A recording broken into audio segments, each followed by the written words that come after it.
কিভাবে কন্ট্রোল করবেন? আপনার আত্মাটাকে আপনি কিভাবে কন্ট্রোল করবেন? আপনার আত্মা তো চায় ভালো খাবার খেতে, আপনার আত্মা তো চায় সর্বদা ভালো পোশাক পরিতে, আমার আত্মা তো চায় সর্বদা ভালো গাড়ি কিনতে, আমার আত্মা তো চায় সর্বদা সুন্দর সুন্দর জিনিস পরিচর্যা করিতে। কিন্তু আল্লাহর ওলি বলছেন, শুনে রেখে দাও, জেনে রেখে দাও, কিভাবে আপনার আত্মা আমার আত্মাকে আমি কন্ট্রোল করিব। যাদের আছে তারা করবে, আল্লাহ যাদের দিয়েছে তারা করবে, তারা না করলে তাদেরকে আল্লাহ করবে। জি, আপনাকে আল্লাহ অর্থ দিয়েছে, আপনি যদি আমি কৃপণতা করি তাহলে আল্লাহ আমার করবে, কিন্তু আমার নাই, আমার নাই, আমার নফস চাইছে এটা করতে হবে, আমার আত্মা চাইছে এটা করতে হবে, কিন্তু আপনার আওকাত নয়, আপনার সামর্থ্য নাই, তাহলে আপনাকে হারামের দিকে সহজ পন্থা দেখিয়ে দিচ্ছে, এই হারাম থেকে বাঁচতে আপনার হবে। আপনার নফসকে আপনি পূরণ করবেন, নফসে আম্মারা, নফসে লাওয়ামা, নফসে মুতমাইন্না। আপনি নামাজ পড়তে যাবে, একটা নফস বলে একটু পরে যাবি, আপনি ওয়াজ শুনতে আসবে, আপনার নফস আপনাকে বলবে এখন যাবি না। কত গ্রামের ছেলে বলছে, বুঝতে পারছেন? হুজুর যখন আসবে তখন, হুজুর যখন আসবে তখন বলবে আপনার নফস একটু পরে যাবি, সালামটা হোক না। বুঝতে পারছেন? একবার ভেঙে ভেঙে বোঝা যায়। ভালো কাজে প্রথম আপনার নফস, খারাপ নফসটা আপনাকে বাধা দেবে। আপনি রোজা রাখবে, নফস বলবে আপনাকে রোজা রাখতে হবে না, সামনে রমজান মাস। কত যুবক রোজা না রেখে সারাদিন গুটখা চিবিয়ে চিবিয়ে চিবিয়ে চিবিয়ে বেড়ায়। এই যুবক, আপনি রোজা রাখছেন না, আপনার রোজা না রাখার জন্য আপনার মা, আপনার স্ত্রী, আপনার বোনকে রান্না করতে হচ্ছে, খাবার তৈরি করছে। আপনি কি তা জানেন আপনার জন্য খাওয়া হারাম হচ্ছে? সুস্থ হালাতে রোজা রাখছেন না, সুস্থ শরীরে রোজা রাখছেন না। আপনি কি জানেন আপনার মা আপনার জন্য চাকর নয়, আপনার বোন আপনার জন্য চাকর নয়, আপনার স্ত্রী আপনার জন্য চাকর নয়? জি, এই যুবকেরা, ছেলেরা, আল্লাহ নবী বলেন, যে ব্যক্তি রোজা রাখিল, যে ব্যক্তি রমজানের রোজা আদায় করিল, এই রোজা তো আল্লাহর জন্য, এই রোজা তো বান্দা খুশি করার জন্য নয়, এই রোজা তো বান্দাকে রাজি করার জন্য নয়। যে সত্য সত্য রোজা রাখিল, সে সত্য সত্য আল্লাহকে খুশি করিল। যে রোজা রাখিল, আল্লাহ পাক তাদের জন্য স্পেশাল অফার রেখে দিয়েছে। একটা হাদিসের মধ্যে পাওয়া যায়, একটা রায়হান নামক দরজা আছে, সেই জান্নাতের মধ্যে একটা রায়হান দরজা আছে, সেই দরজা দিয়ে শুধুমাত্র রোজাদারদেরকে আল্লাহ পাক প্রবেশ করাবে। যদি আপনি নামাজও পড়ে, যদি আপনি রোজাও রাখে, যদি আপনি হজও করেন, যদি আপনি ভালো কাজ করেন, হাদিস পাকে বলা হচ্ছে রায়হান নামক দরজা দিয়ে আল্লাহ পাক আপনাকে প্রথম প্রবেশ করাবেন গো। ওই রায়হান নামক দরজা দিয়ে প্রবেশ করিয়ে দিয়ে আল্লাহ পাক জান্নাতের সমস্ত নিয়ামত দান করে দিবে। বলা হবে না যে এই জান্নাত, এই জান্নাত, ওই জান্নাত, 7-8টা জান্নাতের ভাগ দেখানো হবে না। আপনি যদি নামাজ, রোজা, হজ, যাকাত টোটাল কাজটা করেন, রোজাটা প্লাস পয়েন্ট।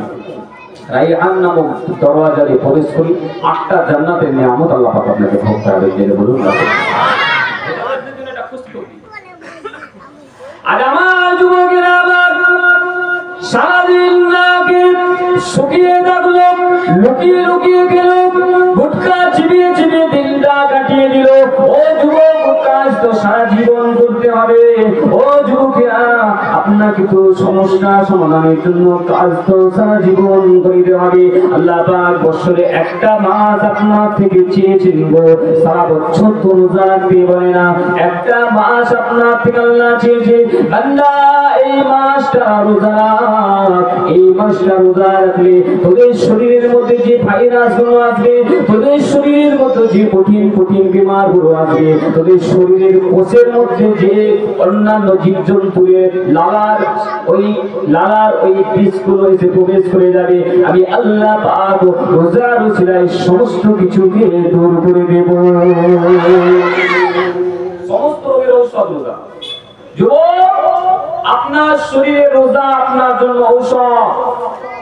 আমার মা বোন, যদি শরীরের ব্যায়ামও ভালো না হয়, রোজা রাখুন, রোজা রাখুন, রোজা রাখুন, রোজা রাখুন। হুজুর পাক সাল্লাল্লাহু আলাইহি ওয়াসাল্লাম বলতেন, কোন যুবককে বলতেন, বাবা একদিন ছাড়া রোজা রাখুন, একদিন ছাড়া রোজা রাখো। আমার নফস চাইছে না, পারবো না। আমার নফস চাইছে না ওখানে খাবারটা খেতে হবে। আমার নফস চাইছে না আমি রোজা রাখা আমার দ্বারা সম্ভব নয়, আমি শুকিয়ে থাকতে পারবো না, আমাকে খেতে হবে। তাহলে আমি আপনি নফসকে আগে খাইয়ে দিয়ে তাদেরকে মোটা করছি, তাদেরকে তাজা করছি, সেই নফসটা আপনাকে আমাকে জাহান্নামে নিয়ে যাবে। ওই শয়তানি নফস আপনাকে জাহান্নামে দরজায় লাত মেরে জাহান্নামে ফেলবে। নফসকে আপনি যেভাবে মোটা করছেন, তাজা করছেন, যে তাকে যে খোরাক দান করছি, মনে রেখে দেন এই নফসকে কন্ট্রোল যদি না করতে পারি কিছুই হবে না। কি বলছিলাম, নফসকে কিভাবে কন্ট্রোল করবেন? একটি উপায়, আল্লাহর করি রাস্তা দিয়ে যাচ্ছি, না খাওয়া, খাওয়া হয় না, কিচ্ছু খাওয়া হয় না, কয়েকদিনের উপর মুসাফির মানুষ হাঁটছেন, হাঁটছেন, হাঁটতে হাঁটতে হাঁটতে হাঁটতে নফস বলছে এবারে খেতে দে, আমাকে আর হাঁটতে পারবো না। মানে নিজের মন, ওনার মন ওনাকে বলছে এবারে খেতে দে আমাকে, আর হাঁটতে পারবো না, শরীরের শক্তি নাই, শরীরের বল নাই, ক্ষমতা নাই, খেতে দিতে হবে। আল্লাহ বলছে কোথায় খাবার পাবো বাবা? খাবার তো আমার কাছে নেই, না আমাকে খেতে দিতে হবে, না আমি হাঁটতে পারবো না। নিজের মনের সাথে মন কথা বলে, আপনি কথা বলুন না। আল্লাহ বলছে বাবা কোথায় খাবার পাবো? আমার কাছে তো খাবার নেই, আশেপাশে কোনো বাড়িও নাই, কারো বাড়ি মেহমান হবো না, কোথায়? হাঁটতে হাঁটতে হাঁটতে তরমুজ খেতে বাগানের পাশ দিয়ে যাচ্ছে, দেখতে পাওয়া যাচ্ছে একটা তরমুজের বাগান। আল্লাহ বলি হাঁটছে, নাচ বলছে ওই যে তরমুজের বাগান, বড় বড় লাল লাল তরমুজ ভেজে, একটা খেয়ে বাগান মালিক দেখতে পাবে না, কেউ দেখতে পাবে না। অলিকে নাচ বলছে, নিজের মন বলছে কেউ না এখানে একটা তরমুজ ভেঙে খেয়ে কেউ দেখতে পাবে না। আল্লাহর ওলি তবু খাচ্ছেন না, না খাবো না, এটা পরের জিনিস, খাওয়া আমার জন্য হারাম, হারাম, ওটা খাওয়া যাবে না। আরে হারাম কখনো কখনো জায়েজ হয়ে যায়, তোর খাবার এখন না, তোর খাবার প্রয়োজন, এখন তোর জন্য খাওয়া যায়। আপনাকে আমাকে বলে না, অনেক সময় বলে তো যেটা হারাম নয় সেরকম নফস বলে এখন করে, এখন এটা জায়েজ। কিন্তু আল্লাহর ওলি তো নফস হচ্ছে তোর জন্য এখন এটা জায়েজ, সেটা অনেকদিন খাসনি। আমার মা বোনেরা আমার, আল্লাহর ওলি গেটি পিছলে নফসকে বারবার বোঝাতে লাগলেন, ওরে না আমি হারাম জিনিস আমি খাবো না, হারাম মাল আমার মুখে আমি নেব না। এইভাবে চলতে লাগলেন, চলতে লাগলে নফস শুনতে চাইছে না, নফস বলছে হাঁটতে পারবো না, বসে পড়লেন, হাঁটতে পারছে না, শরীর দুর্বল করে দিচ্ছেন, নফস মন ভেঙে দিচ্ছে, বসে বললেন।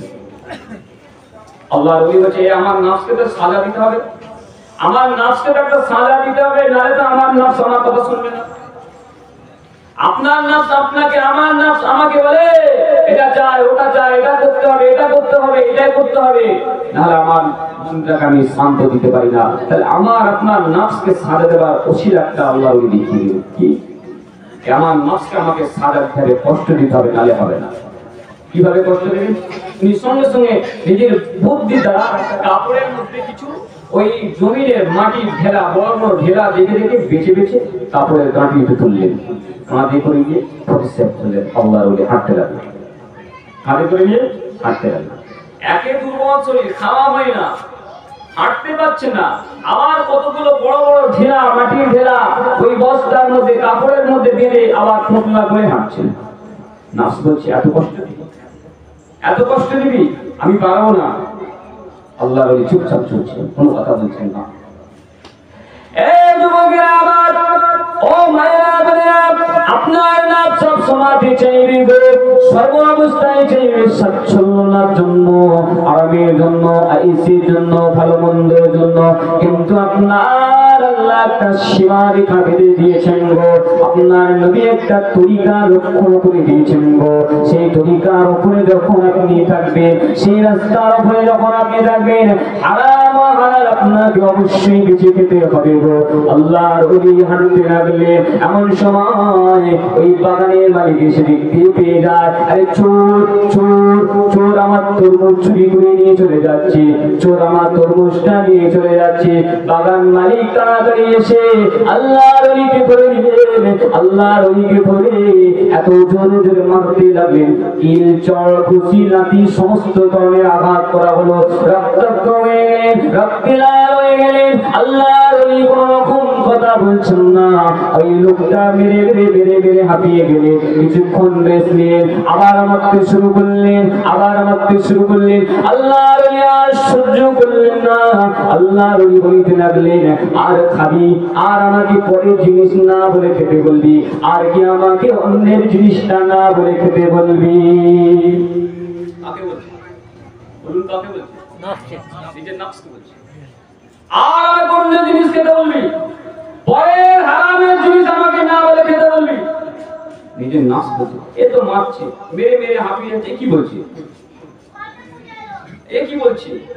উনি ওনার খেয়ালে বলছে, উনি ওনার মনে বলছে, উনি ওনার নফসকে বলছে। যে মারছে সে বলছে, এ কি বলছে? আল্লাহ ওই বাগানা বলিতে লাগলো, ও পাগল মানুষ, তোমাকে তো এত মারছি, একটা বারো তো তুমি উহু করছো না, আহা করছো না, চিৎকার দিচ্ছ না। এমন করে তুমি আমার কি বলতে লেগেছো? এ তুমি কি বলতে লেগেছো? কিছুই তো বুঝতে পারছি না। আল্লাহ বলিতে লাগলেন, ও বাগানদানি, তোমার যা কর্ম, তোমার যা কাজ তুমি করে যাও। তুমি আমাকে মারে মেরে যাও, তুমি আমাকে প্রহার করে যাও, আমি আমার কথা বলে যাব। তোমার মা, তুমি আমাকে মেরে যাও। আবার মারা শুরু হলো, রক্তাক্ত হয়ে গেলেন, বেহুশ হয়ে গেলেন, মাটিতে পড়ে গেলেন। পড়ে যাবার সঙ্গে সঙ্গে ওই কাপড়ের গাঁটলিটা খুলে যায়। কাপড়ের গাঁটলিটা খুলে দেখা যায়, বাগান মালিক লক্ষ্য করলেন তাদের তরমুজ নাই, ওই জায়গাতে বড় বড় ভেড়া বাঁধা আছে। বাগান মালিক বলছে, কি করলাম? আমি তো ভেবেছিলাম তরমুজ নিয়ে পাচ্ছেন আপনি, আমি তো সেজন্য আপনাকে এত প্রমাণ করলাম। একটা বার তো আপনি মানা করলেন না, একটা বার তো আপনি নিষেধ করলেন না, আমি ভুল করে ফেললাম। আল্লাহর ওলি বলছে, বাবা তোমার কাজ তুমি ঠিক করেছো, তোমার কাজ তুমি কর্তব্য তুমি পালন করেছো।